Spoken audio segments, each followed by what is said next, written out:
Je m'appelle Amélie, et j'ai 34 ans. Je travaille comme directrice des produits dans une start-up technologique du centre-ville de Lyon. Le salaire est bon, et le travail m'occupe suffisamment pour que je ne pense pas trop au désordre qu'est ma situation familiale. Je loue un appartement d'une chambre à la Croix-Rousse depuis 6 ans. Ce n'est rien d'extraordinaire, mais le quartier est correct et le trajet n'est pas si mal. Je dois vous parler de ma famille avant que tout cela n'ait un sens. Mon père est mort quand j'avais 7 ans. La leucémie l'a emporté en environ 8 mois. Je me souviens qu'il était tout le temps fatigué, et puis un jour, il n'était tout simplement plus là. Ma mère avait 32 ans quand il est mort.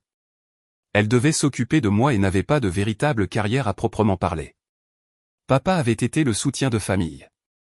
6 mois après avoir enterré mon père, ma mère a épousé Robert. Je ne comprenais pas à l'époque, mais avec le recul, je comprends. Elle avait peur et était seule, et Robert avait un emploi stable d'électricien. Il semblait assez gentil au début. Puis ma mère est tombée enceinte, et tout a changé. Ma sœur, Camille, est née quand j'avais 8 ans. Dès l'instant où elle est rentrée de l'hôpital, j'ai cessé d'exister. Je ne dramatise pas.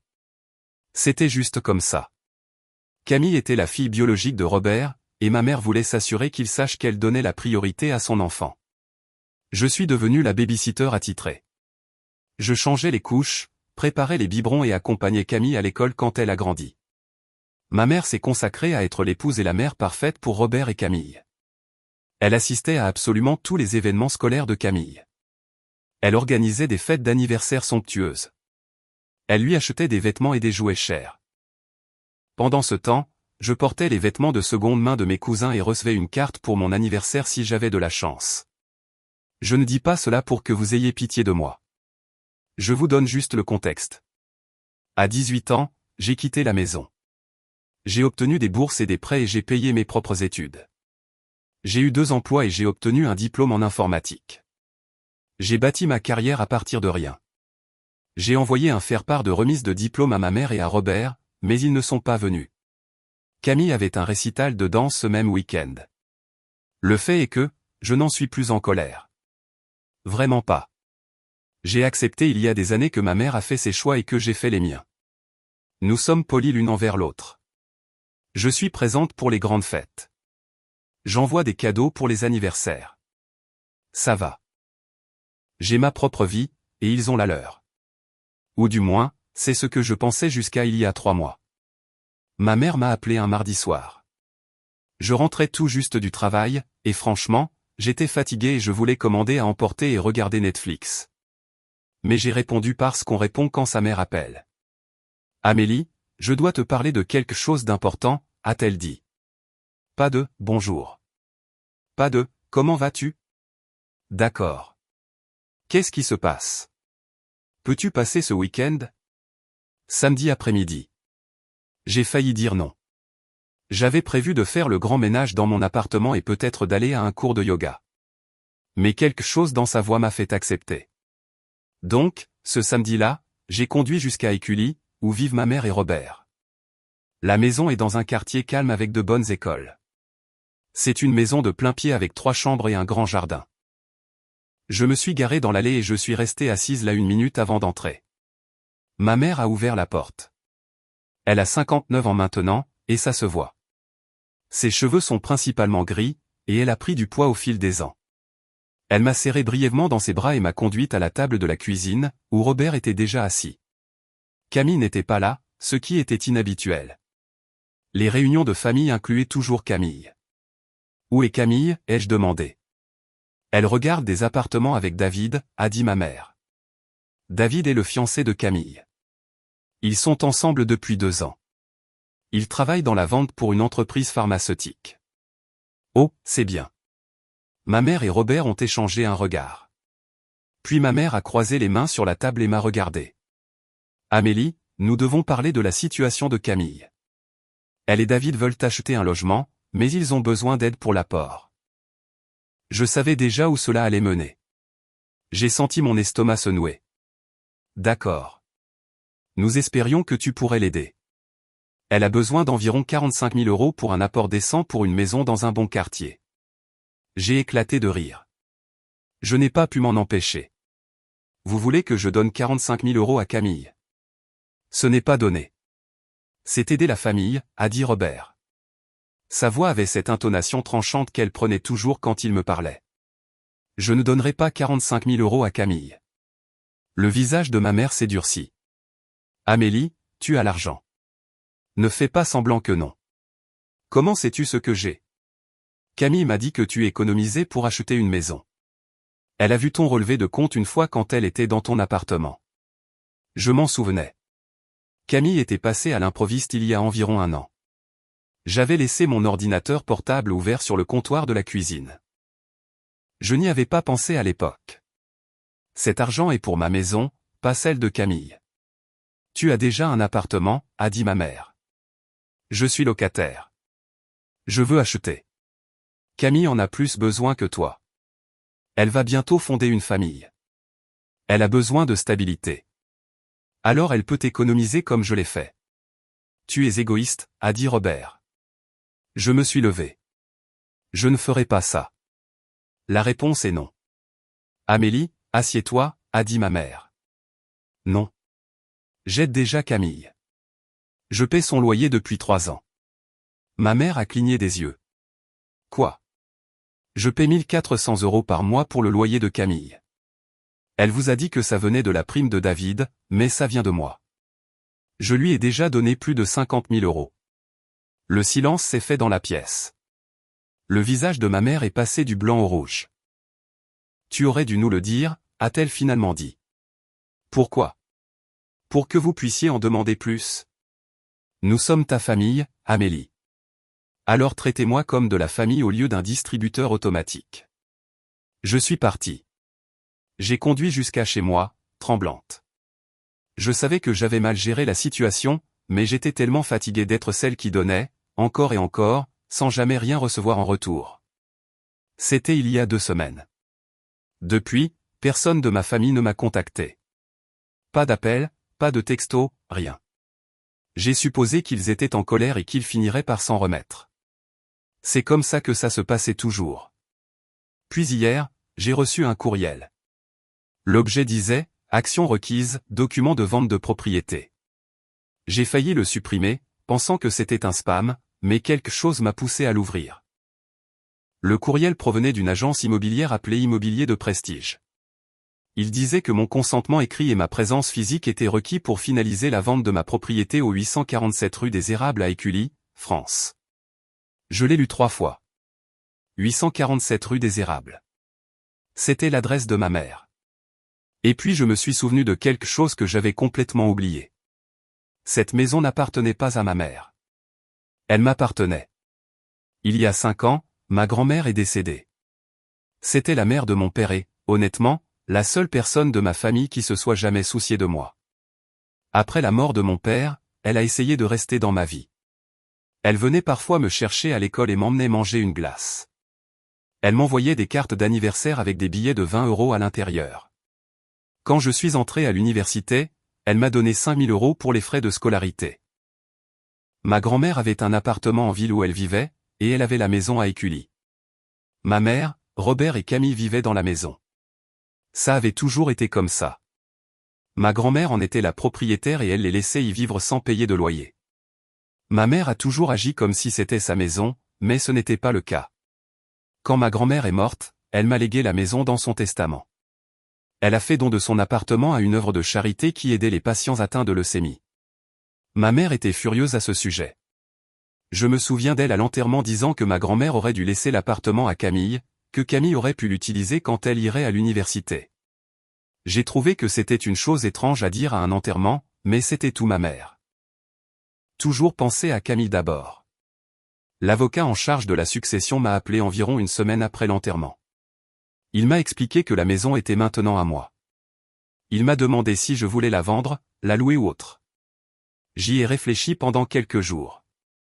J'aurais pu la vendre sur le champ, utiliser l'argent pour un apport sur mon propre logement, mais ma mère et Robert n'avaient nulle part où aller.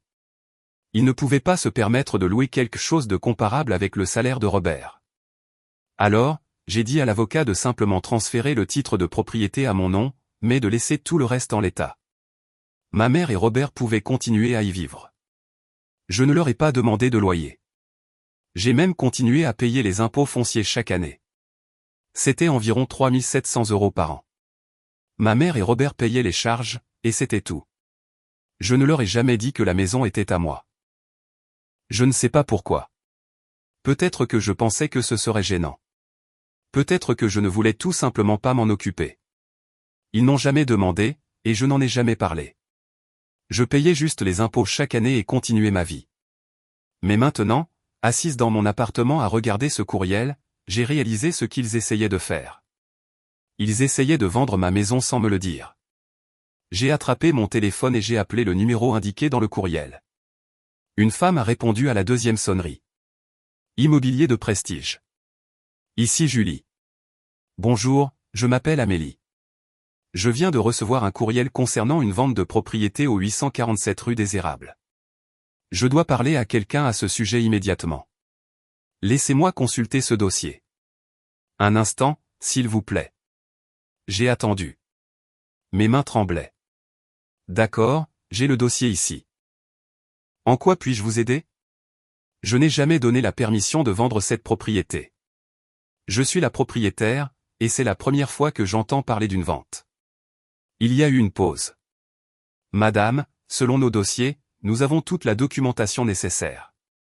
Votre signature est sur le contrat de vente. Nous avons également une copie de votre pièce d'identité. C'est impossible. Je n'ai jamais rien signé. Les documents ont été fournis par votre mère. Elle a dit que vous l'aviez autorisée à gérer la transaction en votre nom. Elle a menti. C'est de la fraude. Une autre pause. Madame, si vous dites que la signature a été falsifiée, c'est une accusation très grave. Je n'accuse pas. Je vous le dis. Je n'ai pas signé ces documents. Je n'ai pas autorisé cette vente. Vous devez tout arrêter immédiatement. Je vais devoir parler à mon responsable à ce sujet. Puis-je vous mettre en attente? Non. J'ai besoin que ce soit réglé maintenant. Madame, je comprends votre inquiétude, mais je dois vérifier certaines choses. Je vous rappellerai dans l'heure. Elle a raccroché. Je suis resté assise là, à regarder mon téléphone. Ma mère avait falsifié ma signature. Elle avait utilisé mon identité pour essayer de vendre ma maison. C'était de la fraude. C'était un crime. Je n'ai même pas réfléchi. Je suis monté dans ma voiture et j'ai conduit jusqu'à Écully. J'y étais en 20 minutes. Je me suis garé dans l'allée et j'ai marché d'un pas décidé jusqu'à la porte d'entrée. Je n'ai pas frappé. J'ai juste ouvert et je suis entré. Ma mère était dans le salon en train de regarder la télévision. Elle a levé les yeux quand je suis entré. Elle n'avait pas l'air surprise de me voir. Nous devons parler, ai-je dit. Je me doutais bien que tu finirais par te montrer. Tu pensais vraiment que je ne le découvrirais pas? Tu pensais que tu pouvais juste vendre ma maison sans que je le sache jamais? Ce n'est pas ta maison. C'est notre foyer. C'est ma maison. Grand-mère me l'a laissée. Mon nom est sur le titre de propriété. Robert est entré de la cuisine. Qu'est-ce qui se passe?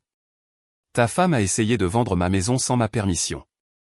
Elle a falsifié ma signature sur des documents légaux. Nous n'avions pas le choix, a dit Robert. Camille a besoin de cet argent. Alors, vous avez commis une fraude. Ne sois pas dramatique, a dit ma mère. Nous n'allions pas te priver de l'argent. Nous allions acheter un petit appartement pour nous et donner le reste à Camille. Tu aurais quand même eu quelque chose. J'aurais quand même eu quelque chose? C'est ma maison. Je reçois tout. Tu es égoïste, Amélie. C'est la famille. Vous voulez parler d'égoïsme? Je vous ai laissé vivre dans ma maison gratuitement pendant 5 ans. J'ai payé les impôts fonciers. J'ai donné 1400 € par mois à Camille pendant 3 ans. Et c'est comme ça que vous me remerciez? Nous ne t'avons rien demandé de tout ça, a dit ma mère. Vous avez raison. Vous n'avez pas demandé. Vous vous y attendiez, tout simplement. Sors, a dit ma mère. Sa voix était froide. Sors de notre maison. C'est ma maison. Alors sors de nos vies. Je ne veux plus te voir. Tu es morte pour moi. J'ai éclaté de rire. C'est sorti tout seul. Très bien. C'est exactement ce que je vais faire. Je me suis retourné et je suis sorti. Je suis monté dans ma voiture et j'ai commencé à rouler. Mon téléphone a commencé à vibrer avant même que je ne sorte du quartier. Des messages textes de ma mère, de Camille. Je ne les ai pas lus en conduisant, mais à un feu rouge, j'ai jeté un coup d'œil à l'écran. Ma mère avait écrit « Tu es morte pour moi. Je ne veux plus jamais te voir ni entendre parler de toi. » Camille avait écrit « J'espère que tu vas mourir. Tout le monde s'en porterait mieux. » Je tremblais tellement que je pouvais à peine tenir le téléphone. Ma propre sœur venait de me dire qu'elle souhaitait ma mort. Ma propre mère m'avait renié. Et pourquoi? Pour ne pas les avoir laissés voler ma maison. Je n'ai pas supprimé les messages. J'en ai fait des captures d'écran et je les ai sauvegardés sur mon stockage en ligne. Quelque chose me disait que j'en aurais peut-être besoin plus tard. Ensuite, j'ai appelé mon avocat. Il s'appelle Maître Durand, et je l'avais consulté il y a quelques années lorsque j'ai acheté une voiture et que j'avais besoin d'aide pour les papiers. Il a répondu tout de suite. Amélie, salut. Qu'est-ce qui se passe? J'ai besoin de votre aide. Ma famille vient d'essayer de vendre ma maison sans ma permission, et je pense qu'ils ont falsifié ma signature. D'accord, doucement. Racontez-moi tout. Alors, je l'ai fait. Je lui ai parlé du courriel, de l'appel téléphonique et de la confrontation avec ma mère. Je lui ai parlé des messages textes. Quand j'ai eu fini, il est resté silencieux un moment. La première chose à faire est de contacter le service de la publicité foncière. Nous devons mettre en suspens toute transaction concernant votre propriété. Je m'en occupe aujourd'hui. Deuxièmement, j'enverrai une lettre officielle à cette agence immobilière pour leur signifier que vous n'avez pas autorisé cette vente et que tous les documents portant votre signature sont frauduleux. Et les poursuites pénales? C'est à vous de décider.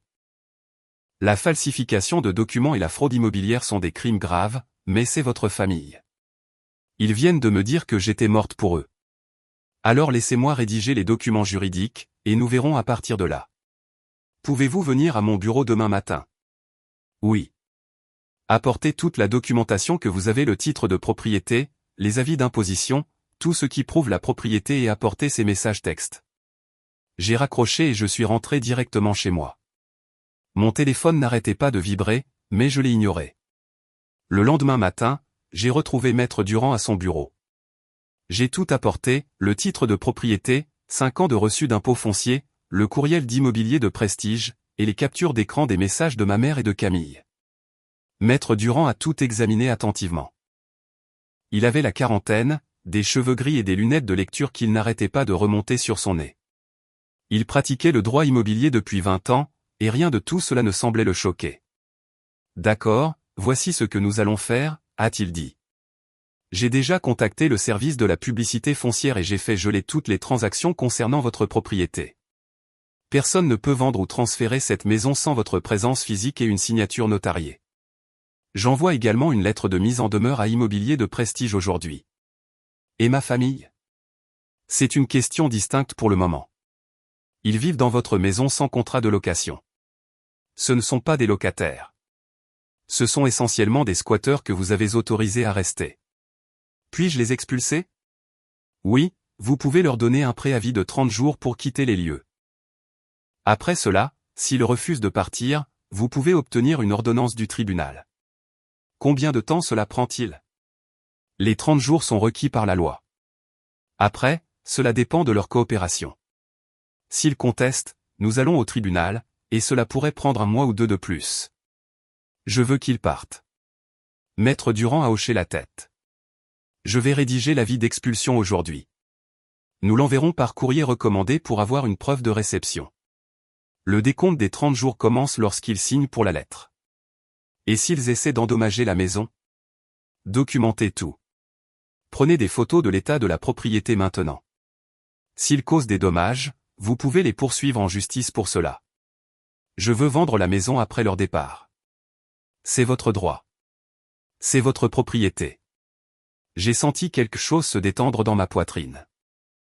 Pour la première fois depuis le début de cette histoire, j'avais l'impression d'avoir un certain contrôle. Faites-le, ai-je dit. Envoyez l'avis d'expulsion. Maître Durand a commencé à taper sur son ordinateur. J'aurai ça prêt d'ici la fin de la journée. Ça partira demain matin. J'ai quitté son bureau et je suis resté assise dans ma voiture quelques minutes. Puis j'ai ouvert mon application bancaire et j'ai annulé le virement automatique au propriétaire de Camille. J'envoyais 1 400 € le premier de chaque mois depuis 3 ans.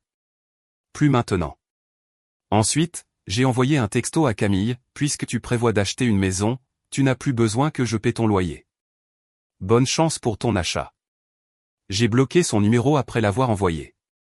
Puis j'ai bloqué le numéro de ma mère. Puis celui de Robert. C'était fini. Pendant 2 jours, ce fut le calme. Je suis allé au travail. Je suis rentré chez moi. J'ai dîné, regardé la télévision et dormi. C'était presque paisible. Puis le 3e jour, l'enfer s'est déchaîné. Mon téléphone a commencé à sonner à 7 heures du matin. Numéros inconnus. Je n'ai pas répondu. Puis les textos ont commencé à arriver de cousins, de la sœur de ma mère, de gens à qui je n'avais pas parlé depuis des années. J'en ai finalement lu un. C'était de ma tante Lydie. Comment as-tu pu faire ça à ta propre mère? Tu devrais avoir honte. Je n'ai pas répondu. J'ai juste mis la conversation en sourdine. Puis à 10 heures du matin, quelqu'un a frappé à la porte de mon appartement. J'ai regardé par le Judas et j'ai vu ma mère, Robert et Camille qui attendaient. Amélie, ouvre la porte, a crié ma mère. Nous devons te parler. Je n'ai pas bougé. Je suis resté là à les regarder à travers le Judas. Amélie, nous savons que tu es là. Ta voiture est sur le parking. Ouvre la porte. Robert a commencé à marteler la porte. Tu ne peux pas nous faire ça. Nous sommes ta famille. Ils ont continué à crier et à frapper pendant environ 10 minutes. Puis j'ai entendu mon voisin d'en face ouvrir sa porte. Et, j'essaie de travailler, a-t-il dit. Moins de bruit ou j'appelle la police. Cela les a fait taire. Ils sont partis, mais pas avant que ma mère ne crie une dernière fois que j'étais une fille terrible. J'ai attendu d'être sûr qu'ils étaient partis, puis j'ai vérifié mon téléphone.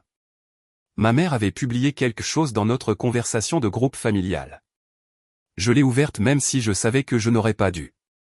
Amélie essaie de nous expulser de notre maison. Elle veut mettre ses propres parents à la rue alors qu'elle a déjà un appartement. Elle nous vole notre maison. Les réponses sont arrivées rapidement. Tante Lydie, oncle Thomas, des cousins que je connaissais à peine. Tous disant que j'étais horrible, que j'étais avide, que je devrais avoir honte. J'ai pris une grande inspiration. Ensuite, j'ai publié le titre de propriété de la maison, montrant mon nom. J'ai publié la lettre d'immobilier de Prestige, montrant que ma mère avait essayé de vendre ma propriété. Puis j'ai publié les captures d'écran des messages textes, celui de ma mère disant que j'étais morte pour elle, celui de Camille disant qu'elle espérait que je meure. La conversation est devenue silencieuse pendant environ 5 minutes. Puis tante Lydie a publié « Oh mon Dieu ». Oncle Thomas a publié « C'est de la folie ». Ma cousine Chloé a publié « Ta famille est folle, Amélie ». Je suis désolé. Personne n'a défendu ma mère après ça, mais j'ai quand même quitté la conversation de groupe. J'en avais fini avec eux tous.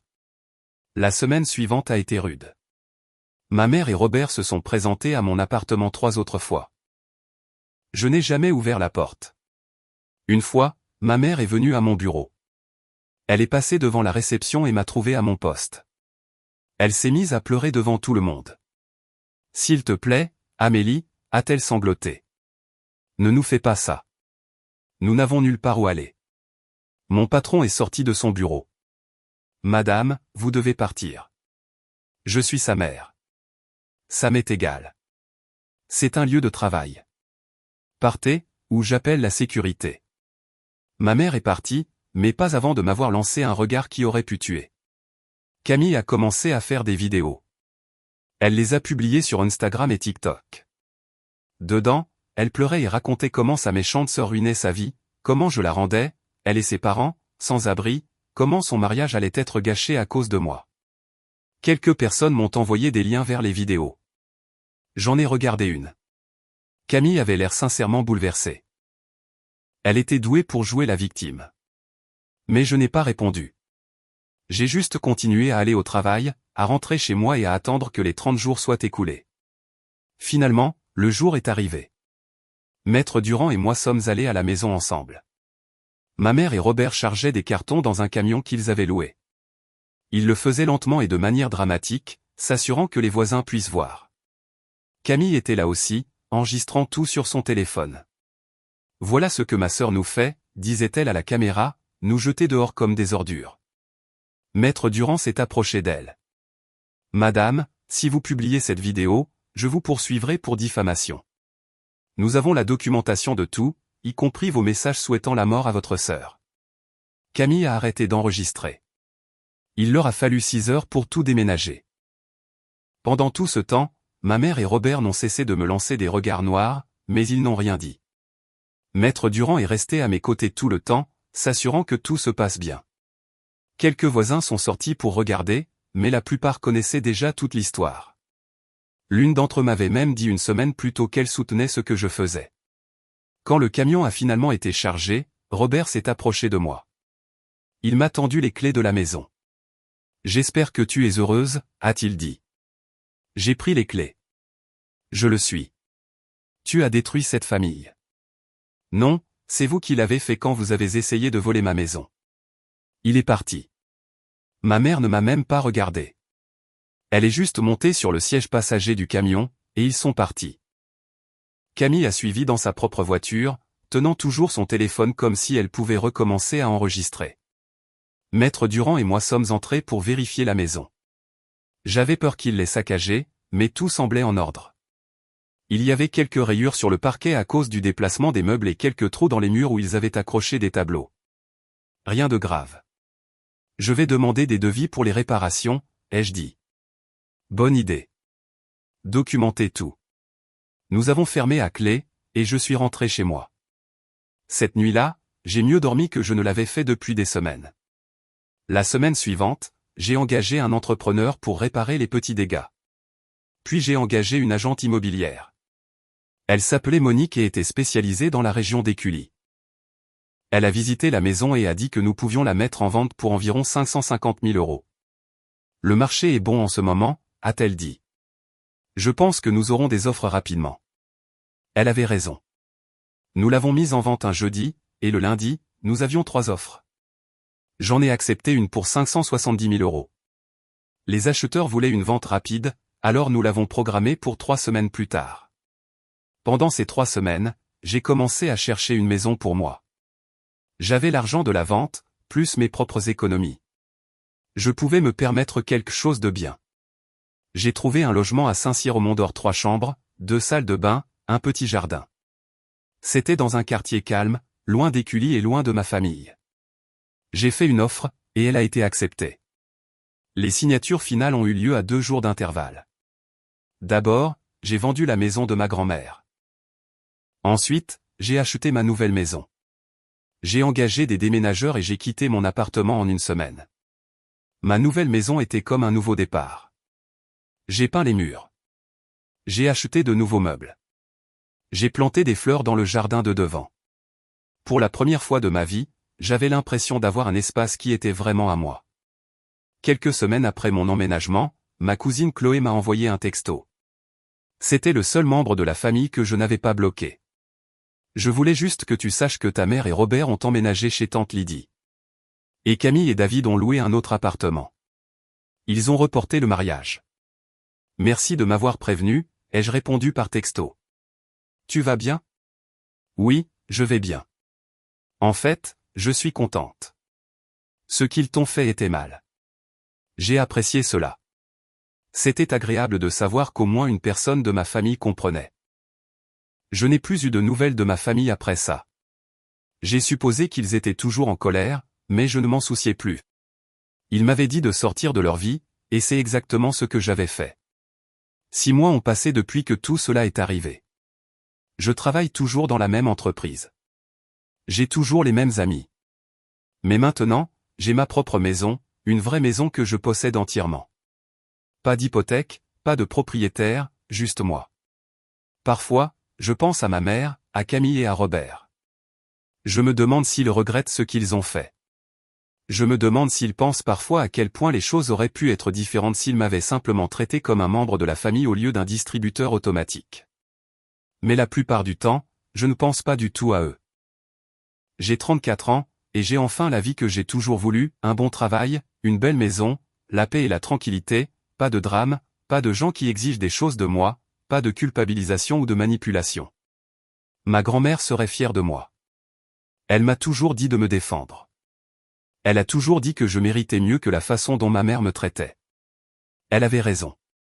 Je ne regrette pas ce que j'ai fait. Pas une seconde. Ils voulaient que je sorte de leur vie, et je leur ai donné exactement ce qu'ils demandaient. J'ai disparu, avec ma maison, mon argent et mon aide. Et maintenant, j'ai une nouvelle vie, une meilleure vie, une vie sans eux.